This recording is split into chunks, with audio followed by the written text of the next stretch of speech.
Okay, let's get started.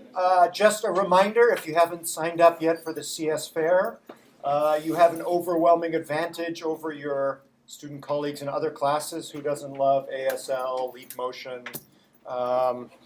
First place is $300, second place is $200, $100, and even if you're not in the top three, you're at least going to come out with a free shirt. So what's not to love, right? How many people have signed up for CS Fair so far? A couple people. Okay, I highly recommend that you do. There was also free pizza last year. I don't know if that's on the offing this year, but anyway, it should be a good time. Okay, just a reminder, if you haven't done already, really easy to sign up your project for CS Fair. Deliverable 10 is due on Wednesday. By now, your code is probably starting to grow. Just a couple of rules of thumb as you start to develop larger and larger code.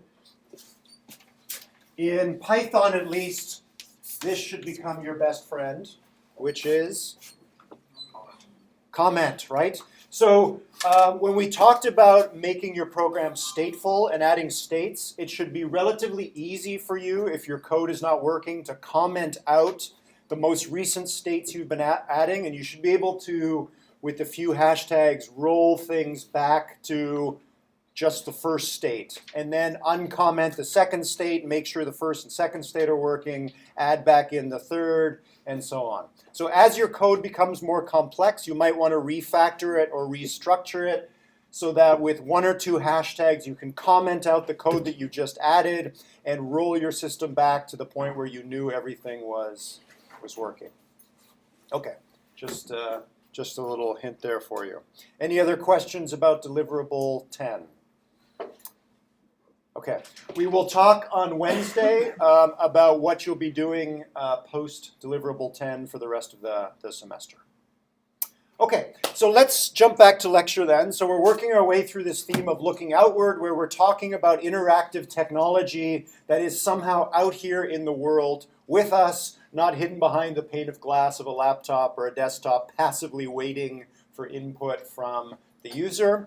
In 17, 18, and 19, we're looking at three different scientific projects in which they've embedded some technology out in the world and are trying to tackle a hypothesis that would be difficult or impossible to answer without that kind of technology.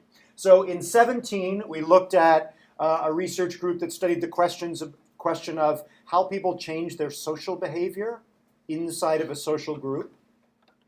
We're going to finish 18 today, which is an application of mobile health monitoring.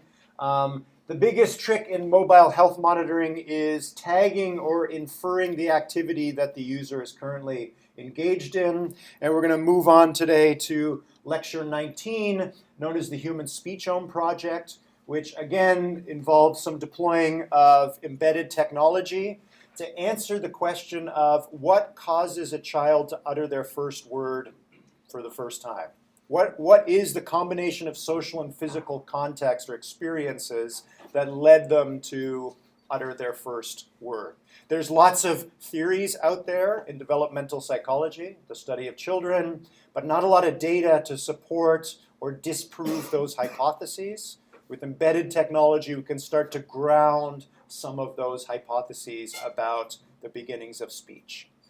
Okay, so let's hop back to lecture 18. We ended last time by thinking about some of the different ways of inferring the different correlates of physical and mental well-being. Some of these are easier than others.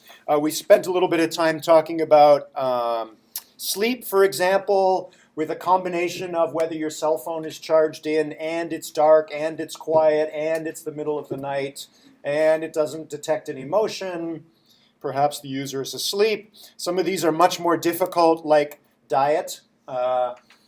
Absent putting a sensor actually on the inside of your mouth, it's going to be hard for sensors to directly measure caloric intake.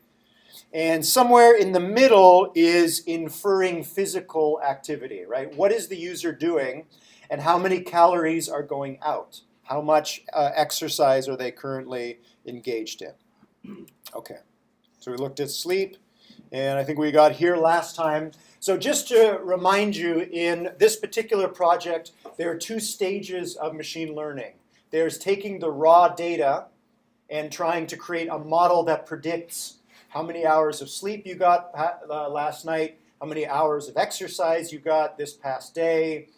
Once you have that prediction from the lower level machine learner, then there is a second level, and here's an example of a model. This model wasn't machine learned, it was made by hand by the investigators, that takes as input the actual amount of sleep, HR-ACT, the actual amount of sleep the user got over the past night, and makes a prediction about how good their sleep was the night before. So the model here is obviously very approximate. It basically assumes that 7 hours is ideal, and any more than that or any less than that is less than ideal. Right? So raw data to predicting the actual correlates of well-being, and then once you have your prediction about the correlates of well-being, can you say something about whether the user is on track or off track for that particular correlate of well-being? Okay, that's sleep. Let's tackle the tricky ones here, which is physical activity.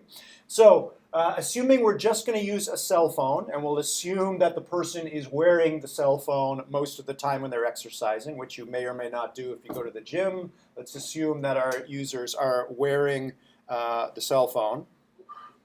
Which of these are easier to infer than others? Swimming is going to be pretty tricky unless you have a waterproof cell phone. What about walking, running, and biking? Probably like running would be easier than walking or biking, and then maybe biking next. Why is running possibly easier than walking or biking? Because you're like falling a little faster when you're running. There's You're hitting the ground harder. Right, so you're falling faster, there's faster input, which is being picked up, could be picked up by which of these sensors? The accelerometer, right? So the accelerometer is going to be pretty important here. Kelly, did you have a comment? I know from personal experience that it often confuses running, biking, walking, especially running and walking, because if you're walking fast, it just assumes that you're running. Absolutely, right? So your leap motion device or your KNN learner is probably not 100%, right? Sometimes it's confusing 0, 1, or 2. You got the same problem here, right? In this case, instead of gesture data, you have acceleration data. And you're trying to predict at this current moment in time, is someone walking, running, or biking? What do you think it is about that data that causes the learner, whatever it is, to make mistakes from time to time? Fitbits are using a machine learning algorithm that's much more sophisticated than KNN, but still, these are tricky things to tease apart.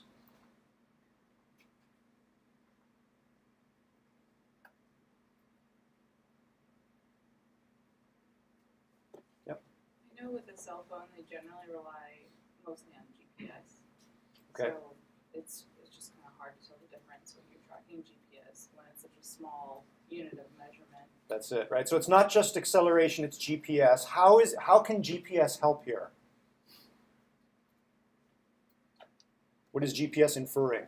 You can kind of calculate the speed at which you're going, and if you're walking, you're going to be going slower than you are running. Exactly, right? Yeah, but the only problem with the GPS a lot of the time will just kind of like bounce around locations. It's not always perfect, especially if you're like under trees or something. Absolutely, right? So no sensor on its own is going to be perfect, like we saw when we were doing the hypothetical example with sleep last time, right? You're going to have to combine these signals together. So GPS may or may not, and sometimes it may, be able to give you an estimate of velocity, and that's going to help, right? There's certain velocities at which most people can't run at. That's probably going to be biking. But then you got another problem. You detect high velocity.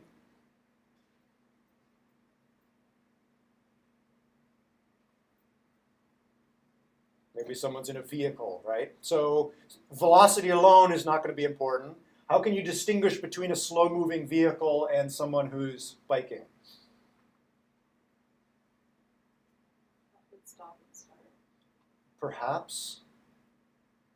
What else? Heart rate, right? So assuming we could get that, now we're going to assume with a normal cell phone we don't have access to heart rate. Remember that especially when we're talking about activity tagging here, you really need to pay attention to physical and social context here. What might be helpful? Well, you'd be able to use the accelerometer because if it's in your pocket, then it would be kind of like moving up and down with your legs. Where on their person is the user wearing the cell phone, right? The higher on their body they're wearing it, the harder it is to disambiguate between driving and biking. Well, it depends. I guess if it's on their arm, you might be able to pick up that rhythmic signal, right? So you're looking for a rhythmic signal which will help you infer whether the person is actually exerting effort, right? Are one or more of their limbs moving rhythmically? Another thing we could use too would be the microphone to pick up the noise. Absolutely, right? That might be helpful. What about the stationary bike at the gym, right? Velocity goes out the window. Some of these other assumptions we might make go out the window. So maybe we need to add additional categories, right? On the treadmill, on a bicycle, running on a treadmill, running normally, and so on. Gets pretty tricky. Okay. So let's have a look at how the investigators here actually tackled this problem. What we're really trying to get at is not necessarily the activity, but the amount of exertion, right? Minute by minute, how many calories are going out? For most people that's wearing a Fitbit, that's really what they're interested in, right? What's their level of exertion? So let's start again by setting this up as a machine learning problem. Let's try and find out a way to measure actual exertion. How many calories is somebody burning at a given point in time? Then, if we have a way to measure how many calories they're burning and we're collecting sensor data from their phone at the same time, you can see where this is going. We can then start to use a machine learning algorithm that will create a model that takes as input the caloric takes as input the acceleration data, makes a prediction about exertion. If you're able to measure actual exertion, you can look at the difference between these two things, and you're going to try and tune your model to reduce the difference between the actual exertion that you measured and the exertion predicted by the model, and keep training the model. So now, when the user goes out in the world and starts using their device, you don't have actual exertion anymore. You're not measuring it, but instead you have this trained model which is running on the phone, and that trained model is taking acceleration data as input. It's not necessarily predicting the activity, but it's making a prediction of caloric output. Okay, let's start with step one. How do we go about measuring actual exertion? So we could measure heart rate. Heart rate is okay, but there's lots of other things that cause your heart rate to become elevated other than just physical exercise. Wait, I mean, at least, I don't know if you're talking about exercise memory or understanding like Caloric output, right? So how much energy is somebody burning at a given instant in time? How can we measure that?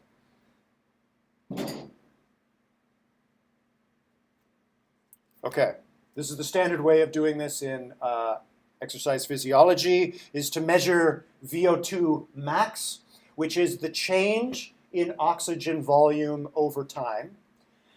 You can see that this is not a very acceptable option for a lot of people, right? They need to actually be wearing a mask, and in that mask is a detector that measures when you breathe in the amount of oxygen in the air that's flowing into your mouth, and then when you breathe out through your mouth or nose, it's also measuring the amount of oxygen, and if that amount of oxygen goes down, what does that mean? You're burning oxygen, right? That's your actual usage of energy. The rate or the difference between oxygen in and oxygen out, the greater that difference, the greater you're exercising or burning calories. So we're not measuring calories directly, we're getting at it through this VO2. You'll notice there's a dot over VO2 because we're looking at the change in the volume of O2, right? So this is the rate of change. Well, how do we get at VO2? So we could obviously instrument someone, have them, or a large number of people, have them engage in a lot of different activities, make sure they're wearing a cell phone, and we're collecting VO2, and from VO2 we can measure caloric output pretty well, and we're getting acceleration data. which is going to give us this raw data for a machine learning exercise. We could do that. That's a little tricky. Maybe we can sort of take a few shortcuts here. Well, we know that the amount of energy you burn is a function of 3 variables. There's your resting metabolic rate. So what is your general level of fitness to begin with? This is also influenced by age, gender, all sorts of things. We can then try and get at, again, from the acceleration data, just h and v, what is horizontal displacement and what is vertical displacement. Again, a little bit tricky when you're on a stationary bike, but generally speaking, when you're moving around, if you can capture h and v and you know something about someone's r, you can predict their VO2. Okay, so let's start. We're going to set r aside for a moment. That one's tricky. That one is difficult to estimate with a cell phone. Let's start with h. The easiest way to do h, and all the pre-Fitbit devices relied on this, which is just a step counter, right? How many steps are you taking, which is a good estimate of horizontal self-displacement. If you're sitting in a car and moving, you're not getting this oscillation in, you're not getting this frequency, right? So we're getting acceleration data, and that acceleration data is following this sinusoidal pattern because someone is scissoring their legs as they walk or run, or they're spinning their legs as they're on a bicycle. And obviously, the greater the frequency, the higher the number of steps. So the more steps you capture, the greater speed the person is making, and you should up your estimate of VO2 max. It's pretty good. Again, these are all sorts of approximations. What's the problem with this particular approximation?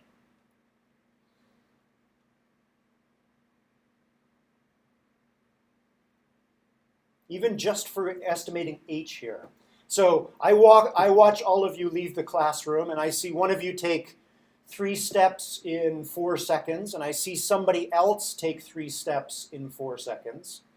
Have you both crossed the same amount of distance? Why not?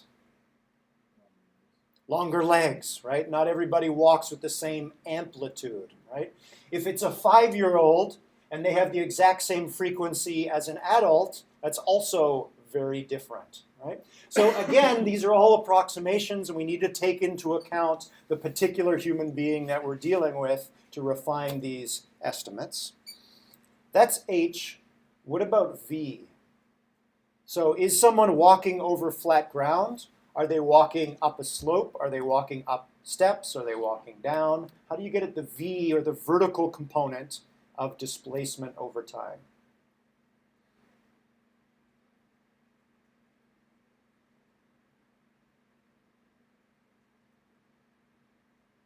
We're going to obviously go after the acceleration data here. We could use a barometer. As you increase in altitude, air pressure goes down, but that's not going to be very good unless we're talking about large vertical displacements. And most of us don't have a barometer on our cell phone anyways. An accelerometer captures your acceleration along 3 axes, right? Actually, the horizontal, the vertical, and left to right. So we want to use the vertical component of the acceleration data, but how? I want to know whether you're going up or down a slope. How do we do it?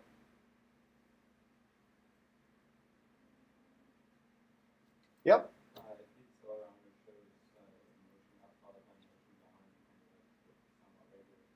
Yes?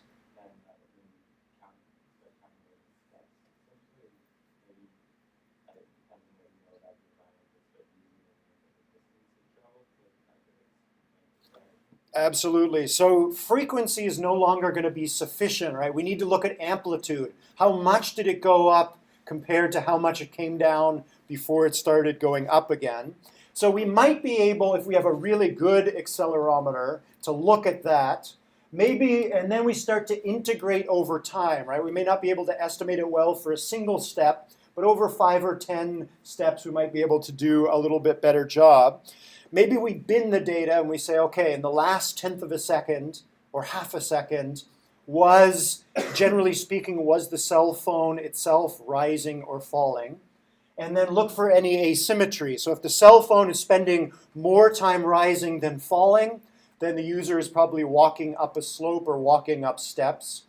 Probably going to be very difficult to distinguish between those two things. But generally speaking, we might be able to detect an asymmetry and now start to get at V as well, right? So obviously it makes a difference for your calories for a given H, whether you're walking downhill or uphill. Okay. So that's one way to do it. Alternatively, and this is sort of the shortcut that the experimenters took in this paper, is instead of trying to estimate all these very fine-grained things, they just sort of did this activity tagging where they used a machine learning algorithm to take acceleration data and predict activities. So they actually instrumented students with a mask and recorded VO2 Max and trained a model to predict, I'm confusing this with another experiment. All they did is ask the users to report for certain periods of time. Their cell phone would beep and say, could you please tell me what activity you're engaged in? And the users would report back, they're driving in a vehicle, they're stationary, they're running, or they're walking, or they're engaged in some other activity they would prefer not to report on. So there was a fifth category. So the machine learning algorithm has these 4 categories. Again, not unlike your 10 categories for recognizing digits. And they had acceleration data, so they trained their model to predict, to take as input acceleration data and predict which of the 4 activities the users were actually engaged in. They then assigned to each of these 4 activities a metabolic equivalent of task, or MET, which is, for most people, on average, how many calories they burned when they were sitting in a vehicle, sitting quietly, walking, or running. Again, not very satisfying because MET is going to be very different for different people, but a good first approximation. Okay, so they now have a machine learning algorithm that can predict which of the 4 activities the users are engaged in, and at each moment in time, they just started to add up the MET for those inferred activities and just sum that over the entire day of the user, and that's your total amount of MET, which is MET act here. The actual amount of metabolic equivalent of task you expended throughout the day.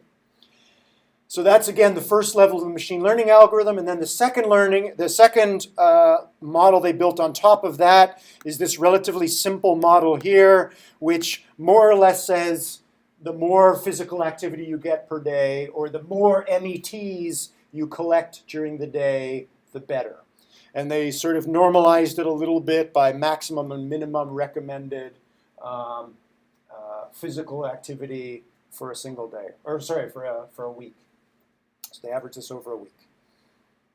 Okay, so again, kind of hand-wavy, and obviously this is now being significantly refined in commercial products like Fitbit and so on. This experiment, I think, is a good one because it's all reported in the literature. You can sort of see what's going on under the hood, right? And hopefully see a lot of the challenges in trying to infer in real time and unobtrusively what the user is doing throughout their day. Okay. Last one, which we already saw in the previous lecture, is trying to infer the amount of socialization you had per day. Were you on your own all day, or did you engage in some conversation? So again, they're inferring a quantity here called duration of social activity, which in this case is just the total amount of conversation. So the subjects involved in this study agreed to allow their microphone to be left on their cell phone. Again, it depends where on their body they were wearing the cell phone. There was some machine learning that was working on the raw audio to infer, first of all, are there voices? And are those voices coming from someone else, coming from a TV or a computer, or is it the user themselves that's talking? And they threw everything away except the person talking. So conversation here you can think of as in scare quotes. It's basically the amount of time that the user spent talking throughout the day. Okay, So now we have 3 correlates of well-being that these investigators tried to derive. The total amount of sleep you got last night, the total amount of physical activity you got this past day, and the total amount of time you spent talking, and it's assuming that you're talking to somebody else throughout the day, and trying to keep those within reasonable limits. Okay. Then the third part of this study was to create visualization, so you could look at your phone at any given time and see a relatively intuitive visualization of these things. What can you tell me about this particular single representative user throughout their week?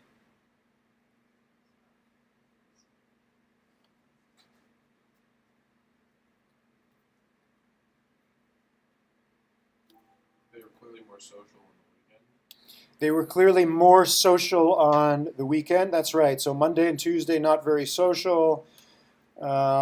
Activity certainly fell off on the weekend, and sleep also degraded throughout the week. Sounds about right to me.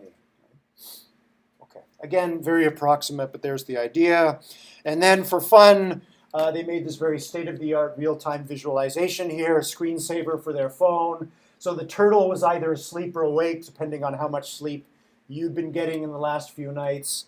The clownfish would do loops here. The orange clownfish would do loops, depending on whether you're getting enough activity. And there would be more or less of these little yellow fish indicating socialization somehow. There you go. Take it with a grain of salt. Okay. Again, very approximate, but giving you the basic idea, right? Can you look at your phone throughout the week and get a more or less objective picture of how you're doing in terms of sleep, physical activity, and being social? Okay. How could these sensors be fooled? I think we've talked about this quite a bit, and this is the million-dollar question for Fitbit and other companies that are trying to refine these predictions, right? What sorts of data can we add in? What sorts of data streams could you add in above and beyond your phone that might help refine these metrics? And how can we improve the actual machine learning algorithm that's making these predictions for you? Okay. Any questions about that before we move on? Okay, let's move on to lecture 19 now, which is the Human Speechome project. So in lecture 17, we looked at ubiquitous computing for inferring a social network, and then how people change their behavior inside that social network. We just finished looking at an example of embedded technology, in this case, which is just your phone, for doing real-time mobile health monitoring. Now we're going to look at some embedded technology, which is going to try and help us better understand how children acquire language. Okay. The reading for today is, again, a research article. This is, I think this one is pretty digestible. This is by the lead investigator of this study. Sort of talks not just about this study, but how technology is changing the way we go about studying language acquisition. It's an interesting article. So it addresses this question of, or how do we attack this question of how do children learn language? It's kind of an open-ended question. Well, clearly, how they learn language is influenced by what they hear and see and feel around them in the second, the minute, the hour, the day, the week, the month, and the years leading up to the utterance of a word for the first time. How the heck do we know inside that huge mass of sensory experience what aspects of it influence their ability to ground or learn language, right? What events in the past actually influence this? Again, if you look at the developmental psychology literature, there's thousands of theories out there. There's really relatively little data to go around, so there's not much data to prove or disprove any of those hypotheses until now. Okay, so what's the typical way that this is done? Well, in developmental psychologists usually will invite young children and a caregiver, which is a parent or a nanny, to come to the university and come to a lab, be in a very controlled setting. The caregiver, the parent or the nanny is given a very careful script of exactly what to do and at what speed to do it. and then the investigators observe the children. There is a theory that says joint attention helps children learn language. We're going to come back to joint attention next week or in 3 weeks from now. Joint attention is the idea that I can do things to draw your attention to something I want you to attend to. I can do it as simply as just looking at something, and you will, most of the time, if you're looking at me, you can infer from my pupils where I'm looking, and you will saccade or move your eyes so that we are jointly attending to the same object. So, there's your hypothesis that you're starting with. Now you want to conduct an experiment in the lab with children to see whether this is the case or not. So the script you might give to the caregiver is, parent, please look at an object, and when you look at it, repeatedly pronounce the name of that object. There will be the same number of caregivers and children that are brought into exactly the same lab, under the same lighting, with the same blocks, and the parent will be given a slightly different script, which is, do not look at the block, look at the child, and repeat the name of the object. So we have two data sets, one in which the parent was trying to get the child to jointly attend to what they're looking at, and the other group not. And the question is, did the child say blue block more often in the joint attention experiments than in the control study? And if that's the case, that's data supporting your hypothesis that joint attention tends to help children acquire language.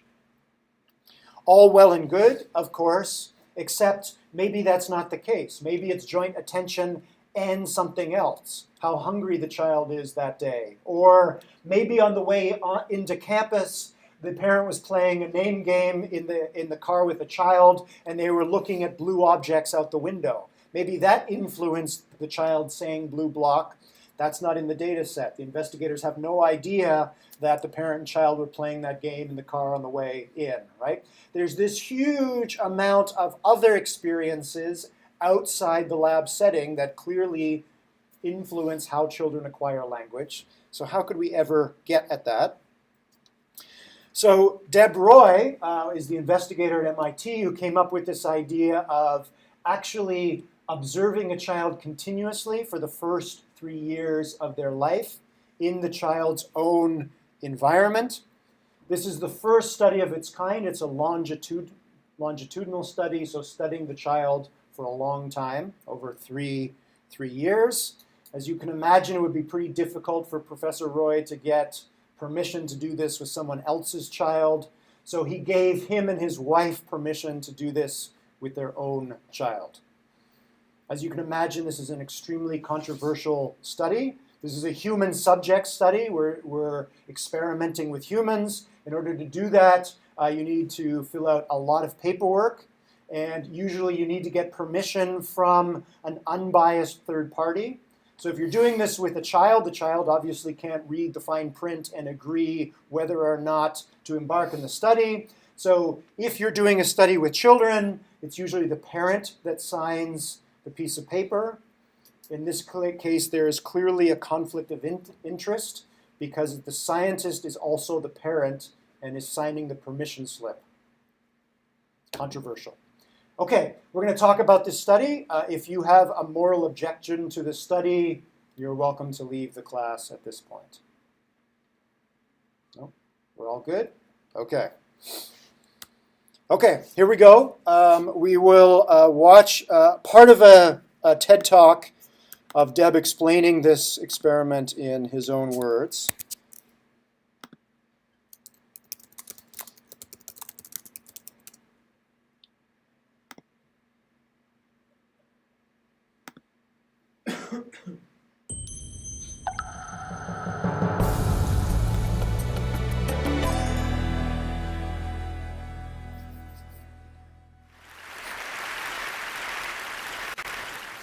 Imagine if you could record your life. Everything you said, everything you did, available in a perfect memory store at your fingertips. So you could go back and find memorable moments and relive them. Or sift through traces of time and discover patterns in your own life that previously had gone undiscovered. Well, that's exactly the journey that my family began 5.5 years ago. This is my wife and collaborator, Rupal, and on this day, at this moment, we walked into the house with our first child, our beautiful baby boy. And we walked into a house with a very special home video recording system. Ready? 1 second. Okay. This moment, and thousands of other moments special for us, were captured in our home because in every room in the house, if you looked up, you'd see a camera and a microphone. And if you looked down, you'd get this bird's eye view of the room. Here's our living room, the baby bedroom, kitchen, dining room, and the rest of the house. And all of these fed into a disk array that was designed for continuous capture. So here we are flying through a day in our home as we move from sunlit morning through incandescent evening, and finally lights out for the day. Over the course of 3 years, we recorded 8 to 10 hours a day, amassing roughly 250,000 hours of multi-track audio and video. So you're looking at a piece of what is by far the largest home video collection ever made. I think that's clear. And what this data represents for our family at a personal level, the impact has already been immense, and we're still learning its value. Countless moments of unsolicited, natural moments, not posed moments, are captured there, and we're starting to learn how to discover them and find them. But there's also a scientific reason that drove this project, which was to use this kind of natural longitudinal data to understand the process of how a child learns language, that child being my son. And so, with many privacy provisions put in place to protect everyone who's recorded in the data, we made elements of the data available to my trusted research team at MIT so we could start teasing apart patterns in this massive data set, trying to understand the influence of social environments on language acquisition. So we're looking here at one of the first things we started to do. This is my wife and I cooking breakfast in the kitchen. And as we move through space and through time, a very everyday pattern of life in the kitchen, in order to convert this opaque 90,000 hours of video into something we could start to see, we use motion analysis to pull out, as we move through space and through time, what we call space-time worms. And this has become a part of our toolkit for being able to look and see where the activities are in the data, and with it, trace the patterns of, in particular, where my son moved throughout the home, so we could focus our transcription efforts, all the speech environment around my son, all the words that he heard from myself, my wife, our nanny, and over time, the words he began to produce. So with that technology and that data and the ability to, with machine assistance, transcribe speech, we've now transcribed well over 7 million words of our home transcripts. And with that, let me take you now for a first tour into the data. So you've all, I'm sure, seen time-lapse videos where a flower will blossom as you accelerate time. I'd like you to now experience the blossoming of a speech form. My son, soon after his first birthday, would say gaga to mean water. And over the course of the next half year, he slowly learned to approximate the proper adult form, water. So we're going to cruise through half a year in about 40 seconds. No video here, so you can focus on the sound, the acoustics, of a new kind of trajectory. Gaga to water.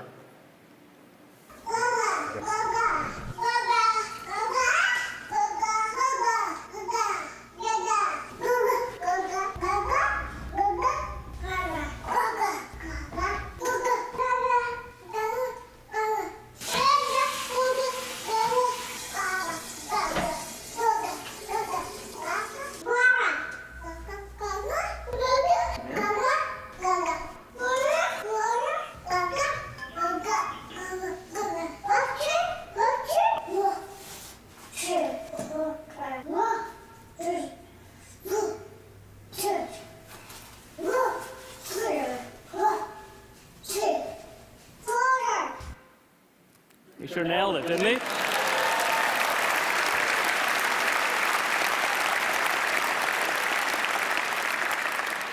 So he didn't just learn water. Over the course of the 24 months, the first 2 years that we really focused on, this is a map of every word he learned in chronological order. And because we have full transcripts, we've identified each of the 503 words that he learned to produce by his second birthday. He was an early talker. And so we started to analyze why. Why were certain words born before others? This is one of the first results that came out of our study a little over a year ago that really surprised us. The way to interpret this apparently simple graph is on the vertical is an indication of how complex caregiver utterances are based on the length of utterances. And the vertical axis is time. And all of the data we aligned based on the following idea. Every time my son would learn a word, we would trace back and look at all of the language he heard that contained that word. And we would plot the relative length of the utterances. And what we found was this curious phenomena that caregiver speech would systematically dip to a minimum, making language as simple as possible, and then slowly ascend back up in complexity. And they made So that phenomena you just described about the utterances becoming simpler and simpler and simpler, leading right up to the point when the child said that particular word for the first time. And then once the child had said that word, the length of the utterances that contained that word became more and more complex from the caregivers, in this case him and his wife and the nanny. What is that phenomenon? We've seen that before. Scaffolding. It was not known that that existed before. So obviously parents speak baby talk and they speak simplified language around their children. But no one realized that they were adding scaffolding over time until the word was uttered, and then gradually removing scaffolding by using more and more complex utterances after the child had said that word for the first time. Right? It seems, in retrospect, that now that the child says it, the child must understand something about what that word is and the context in which it applies. Now, as we start to remove scaffolding, can we help the child understand how to use that word in combination with other words to signal more complex speech forms? The amazing thing was that that bounce, that dip, lined up almost precisely with when each word was born. Word after word, systematically. So it appears that all three primary caregivers, myself, my wife, and our nanny, were systematically, and I would think subconsciously, restructuring our language to meet him at the moment of the birth of a word and bring him gently into more complex language. And the implications of this, there are many, but one I just want to point out is that there must be amazing feedback loops. It's not, of course, my son is learning from his linguistic environment, but the environment is learning from him. That environment, people, are in these tight feedback loops and creating a kind of scaffolding that has not been noticed until now. But that's looking at the speech context. What about the visual context? We're now looking at, think of this as a dollhouse cutaway of our house. We've taken those circular fisheye lens cameras and we've done some optical correction, and then we can bring it into a three-dimensional life. So welcome to my home. This is a moment, one moment captured across multiple cameras. The reason we did this is to create the ultimate memory machine where you can go back and interactively fly around and then breathe video life into this system.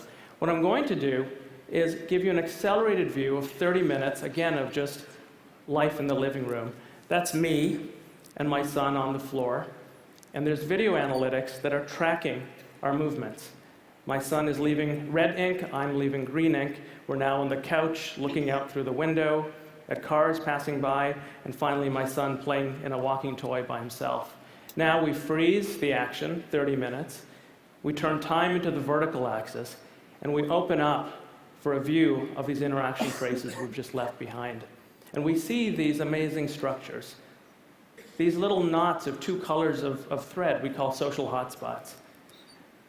The spiral thread we call a solo hotspot. And we think that these affect the way language is learned. What we'd like to do is start understanding the interaction between these patterns and the language that my son is exposed to see if we can predict how the structure of when words are heard affects when they're learned. So in other words, the relationship between words and what they're about in the world. So here's how we're approaching this. In this video, again, my son is being traced out. He's leaving red ink behind, and there's our nanny by the door. You want to go there? All right.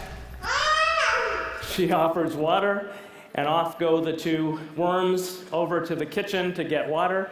And what we've done is use the word water to tag that moment, that bit of activity. And now we take the power of data and take every time my son ever heard the word water and the context he saw it in, and we use it to penetrate through the video and find every activity trace that co-occurred with the instance of water.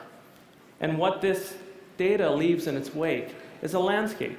We call these wordscapes. This is the wordscape for the word water. And you can see most of the action is in the kitchen. That's where those big peaks are over to the left. And just for contrast, we can do this with any word. We can take the word bye, as in goodbye, and we're now zoomed in over the entrance to the house, and we look and we find, as you'd expect, a contrast in the landscape where the word bye occurs much more in a structured way. So we're using these structures to start predicting the order of language acquisition, and that's sort of ongoing work now. In my lab, which we're peering into now at MIT, this is at the Media Lab, this has become my favorite way of videographing just about any space. Three of the key people in this project, Philip DeCamp, Ronnie Kubat, and Brandon Roy are pictured here. Philip has been a close collaborator on all the visualizations you're seeing. And Michael Fleischman was another PhD student in my lab who worked with me on this home video analysis. And he made the following observation, that just the way that we're analyzing how language connects to events which provide common ground for language, that same idea we can take out of your home, Deb, and we can apply it to the world of public media. And so our effort took an unexpected turn. Think of mass media as providing common ground. And you have the recipe for taking this idea to a whole new place. We've started analyzing television content using the same principles, analyzing event structure of a TV signal, episodes of shows, commercials, all of the components that make up the event structure. And we're now, with satellite dishes, pulling in and analyzing a good part of all the TV being watched in the United States. And you don't have to now go and instrument living rooms with microphones to get people's conversations. You just tune into publicly available social media feeds. So we're pulling in about 3 billion comments a month.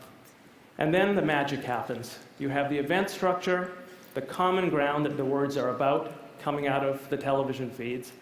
You've got the conversations that are about those topics. And through semantic analysis, and this is actually real data you're looking at from our processing, each yellow line is showing a link being made between a comment in the wild and a piece of event structure coming out of the television signal. And the same idea now can be built up, and we get this wordscape, except now words are not assembled in my living room. Instead, the context, the common ground, the activities are the content on television that's driving the conversations. And so what we're seeing here, these skyscrapers now, are commentary that are linked to content on television. Same concept, but looking at communication dynamics in a very different sphere. So fundamentally, rather than, for example... Okay, so in the first part you saw the birth of words. In the second part here you can see the birth of a very lucrative spin-off company, right? We will talk about the scientific part of this TED Talk on Wednesday. You have a quiz due tonight, and we'll talk about post-deliverable 10 on Wednesday. Have a good day. Thank you.